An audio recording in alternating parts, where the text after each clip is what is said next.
जय Hind all of you. How are you all. मैं उम्मीद करती हूँ कि आप सब अच्छे होंगे, खुश होंगे, प्रसन्न होंगे। आज मैं आप लोगों के लिए लेकर आई हूँ चैप्टर नंबर 7, हार की जीत। बहुत ही अच्छी कहानी है। अगर आप इसे पढ़ेंगे, सुनेंगे तो आपको बहुत अच्छा लगेगा, ठीक है। और इसमें से कुछ सीखने को भी मिलेगा। हमें इस कहानी से हमें कुछ सीखने को मिलेगा, कुछ सीख हमें दी जाएगी इस कहानी से। तो चलिए देखते हैं। तो सबसे पहले तो हार की जीत के जो लेखक हैं उनका नाम है सुदर्शन। यहाँ पर आपको दिखाई दे रहा होगा, ठीक है ना, सुदर्शन जी हैं। चलिए देखते हैं। यहाँ पर सबसे पहले तो सुदर्शन जी के बारे में थोड़ा सा हम देखेंगे। यहाँ पर दिया गया है सुदर्शन का मूल नाम बद्रीनाथ शर्मा था, ठीक है। जब इन्होंने लिखना शुरू किया उससे पहले इनका नाम क्या था? बद्रीनाथ शर्मा। इन्होंने अपना नाम बदल कर रख लिया था सुदर्शन। आपका जन्म पंजाब के सियालकोट में हुआ था।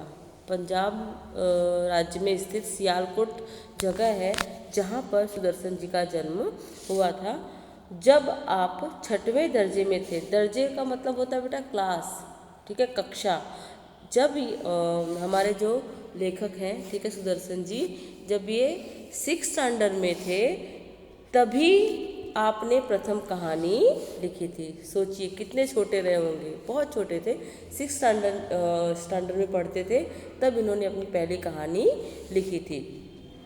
प्रेमचंद की तरह आपने भी उर्दू में लेखन प्रारंभ किया, तत्पश्चात हिंदी में लिखने लगे। प्रेमचंद का नाम सभी जानते हैं, ठीक है। प्रेमचंद जो है वो हिंदी साहित्य के माने जाने श्रेष्ठ कहानीकार भी हैं, उपन्यासकार भी हैं, ठीक है। इन्होंने बहुत सारी कहानियाँ लिखी हैं, उपन्यास लिखे हैं, निबंध लिखे हैं, ठीक है।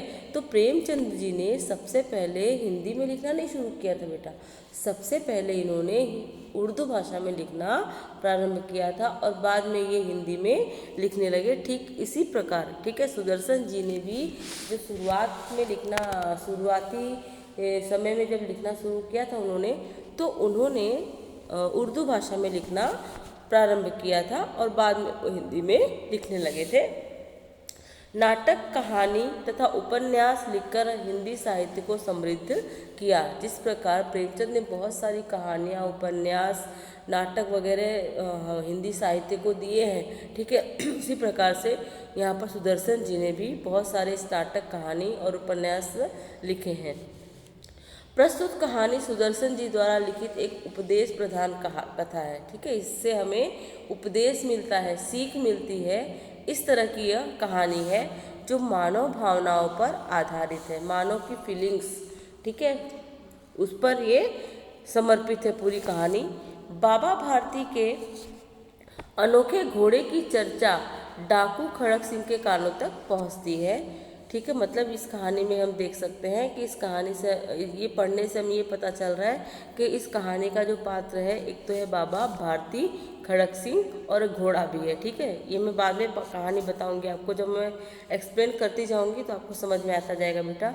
वह धोखे से घोड़ा ले जाता है परंतु बाबा भारती की एक बात उसे घोड़ा लौटाने पर मजबूर कर देती है, ठीक है। हम कहानी में देखेंगे ऐसी कौन सी बात बाबा भारती खड़क सिंह से कहते हैं कि खड़क सिंह जो है वो मजबूर हो जाता है उनका घोड़ा लौटाने के लिए। उसी बात ने उस डाकू का हृदय परिवर्तन कर दिया। इसी बात पर यहाँ प्रकाश डाला गया है। इस कहानी में विनम्रता, उदारता, पश्चाताप, दया भाव, लोकहित की आकांक्षा आदि मूल्यों को समाविष्ट किया गया है। इस कहानी में हम देखेंगे, हमें विनम्रता देखने को मिलेगी, उदारता, ठीक है, पछतावा देखने को मिलेगा, दया की भावना हमें देखने को मिलेगी, ठीक है, और लोगों के हित के बारे में सोचना, ठीक है। ये सारी बातें हमें जो है इस कहानी में देखने को मिलेगी। चलिए शुरू करते हैं बेटा।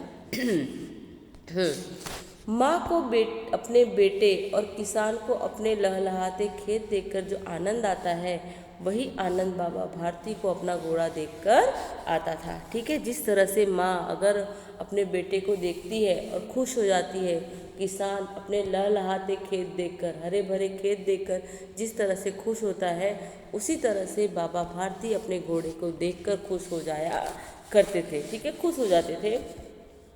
भगवत भजन से जो समय बचता, भगवत भजन मतलब भगवान की पूजा अर्चना के बाद जो भी समय बचता था बाबा भारती के पास, वह घोड़े को अर्पण हो जाता, ठीक है, सारा समय अर्पण हो जाना मतलब सारा समय वो घोड़े के पीछे लगा देते थे। वह घोड़ा बहुत ही सुंदर और बलवान था। ठीक है, घोड़ा जो था वो बहुत ही सुंदर था और बहुत ही ताकतवर था। इसके जोड़ का घोड़ा सारे इलाके में न था। जैसा घोड़ा खड़क सिंह बाबा भारती के पास था, वैसा घोड़ा पूरे इलाके में किसी के पास भी न था। बाबा भारती उसे सुल्तान कहकर पुकारते। ठीक है, बाबा भारती ने उस घोड़े का नाम क्या रखा था? सुल्तान। ठीक है, अपने हाथ से खरहरा करते। खरहरा का मतलब होता है एक कंघी या ब्रश होता है जिससे घोड़े के शरीर को साफ किया जाता है। ठीक है, वो कहलाता है खरहरा। ठीक है, खरहरा करते, खुद दाना खिलाते और देख देख कर प्रसन्न होते थे, क्योंकि बाबा भारती को ऐसा लगता था कि मेरे पास जो घोड़ा है, मेरे पास जिस तरह का घोड़ा है वैसा घोड़ा किसी के पास भी इस इलाके में नहीं है, इसलिए वो बहुत खुश हो जाया करते थे। ठीक है, उन्होंने रुपया, माल, असबाब, ठीक है, असबाब का मतलब होता है वस्तुएं, सामान। ठीक है, तो उन्होंने माल, असबाब, जमीन आदि अपना सब कुछ छोड़ दिया था। यहाँ तक कि उन्हें नगर के जीवन से घृणा हो गई थी। घृणा का मतलब होता है नफरत। ठीक है, उन्हें सांसारिक जीवन से नफरत हो गई थी। उन्होंने अपना रुपया, माल, सामान सब कुछ उन्होंने छोड़ दिया था। अब गांव के बाहर एक छोटे से मंदिर में रहते और भगवान का भजन करते थे। ठीक है, तो यहाँ पर ये बताया गया है कि सब कुछ बाबा भारती ने छोड़ दिया था। उनके पास जितना धन दौलत पैसा था सब कुछ उन्होंने छोड़ दिया था और वो एक गांव के बाहर एक मंदिर में रहते थे और भगवान का भजन करते थे। मैं सुल्तान के बिना नहीं रह सकूंगा, उन्हें ऐसा लगने लगा था। बाबा भारती को ऐसा लग रहा था कि अगर सुल्तान कभी मुझसे दूर चला गया तो मैं अब सुल्तान के बिना नहीं रह सकता। ठीक है, बाबा भारती को सुल्तान के प्रति, उस घोड़े के प्रति बहुत ज़्यादा प्रेम हो गया था। ठीक है, इसलिए वो ऐसा कहते हैं कि मैं अब अपने घोड़े के बिना नहीं रह सकता। वे उसकी चाल पर लट्टू थे। लट्टू होना मतलब, ठीक है, प्रभावित होना, खुश हो जाना। ठीक है, वो अपने उसकी चाल पर, उसके दौड़ने पर बहुत ज़्यादा खुश हो जाया करते थे। कहते, ऐसा चलता है जैसे मोर घटा को देखकर नाच रहा हो। ठीक है, जिस तरह से काली घटा जब खाती है और मोर अपने पंख फैलाकर नाचता है, तो मोर के नाचने की तुलना किसके साथ की गई है? सुल्तान की चाल के साथ की गई है। ठीक है, जब तक संध्या के समय सुल्तान पर चढ़कर 8-10 मील का चक्कर न लगा लेते उन्हें चैन न आता था। जैसे ही शाम होती थी तो बाबा भारती सुल्तान पर चढ़ जाते थे, घोड़े पर बैठ जाते थे और 8-10 मील का चक्कर लगाकर आते थे। ठीक है, उसको दौड़ाते थे। आगे देखते हैं। खड़क सिंह उस इलाके का कुख्यात डाकू था। कुख्यात का मतलब होता है, क्या होता है कुख्यात का मतलब? बदनाम। ठीक है, प्रसिद्ध। ठीक है, तो यहाँ पर खड़क सिंह जो था उस इलाके का कुख्यात डाकू था। ठीक है, बहुत ही बदनाम डाकू था, सभी लोग उसे जानते थे। लोग उसका नाम सुनकर कांपते थे। जैसे ही खड़क सिंह का नाम आता था लोग उसका नाम सुनकर डर जाते थे। होते होते सुल्तान की कीर्ति उसके कानों तक भी पहुंची। कीर्ति का मतलब होता है यश, प्रसिद्धि।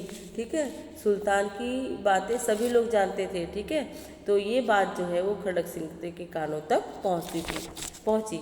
उसका हृदय उसे देखने के लिए अधीर हो उठा। अधीर का मतलब होता है व्याकुल, परेशान। ठीक है, तो यहाँ पर जो खड़क सिंह था उसका हृदय जो है वो बेचैन हो गया। उसे ऐसा लगने लगा कि कब मैं उस घोड़े को देखूं, क्योंकि खड़क सिंह ने उस घोड़े की बहुत प्रशंसा सुनी थी। वह एक दिन दोपहर के समय बाबा भारती के पास पहुंचा और नमस्कार करके बैठ गया। दोपहर का समय था। ठीक है, तो खड़क सिंह जो है वो दोपहर के समय बाबा भारती के पास जाकर बैठता है और उन्हें नमस्कार करता है। बाबा भारती ने पूछा, खड़क सिंह क्या हाल है? ठीक है, स्वाभाविक सी बात है, यहाँ पर बाबा भारती को किसी दीन दुनिया से कोई मतलब नहीं था। उन्हें तो वो और उनका घोड़ा, ठीक है, उन्हें अपने घोड़े से ही बहुत प्रेम था। लेकिन यहाँ पर जो बाबा भारती हैं, ठीक है, वो किसी का सम्मान करना भूले नहीं थे। तो यहाँ पर खड़ग सिंह जब आता है, ठीक है, तो उससे पूछ लेते हैं बाबा भारती, खड़ग सिंह क्या हाल चाल है तुम्हारा। हमारे घर पर भी कोई आता है तो हम पूछते हैं ना कि तबीयत कैसी है, आप कैसे हैं। उसी तरह से यहाँ पर स्वाभाविक रूप से बाबा भारती ने भी पूछ लिया खड़ग सिंह से कि क्या हाल है। खड़ग सिंह ने सिर झुकाकर उत्तर दिया, आपकी दया है। ठीक है, कहो इधर कैसे आ गए। बाबा भारती ने फिर प्रश्न किया कि बताइए आप यहाँ पर कैसे आए हैं। सुल्तान की चाह खींच लाई। ठीक है, सुल्तान को देखने की जो मेरी इच्छा थी वो मुझे खींच लाई है। यहाँ पर विचित्र जानवर है, देखोगे तो प्रसन्न हो जाओगे। यहाँ पर क्या कहा बाबा भारती ने कि जो घोड़ा है मेरा, ठीक है, वो कैसा है, विचित्र जानवर है, अद्भुत जानवर है। अगर तुम इसे देखोगे तो तुम खुश हो जाओगे। ठीक है, तो आज का जो ये है ये हम यहीं तक रखते हैं। ठीक है बेटा, इसके आगे का जो है वो मैं नेक्स्ट पार्ट में आपको एक्सप्लेन करूँगी। तब तक के लिए जय हिंद, खुश रहिए, प्रसन्न रहिए। जय हिंद।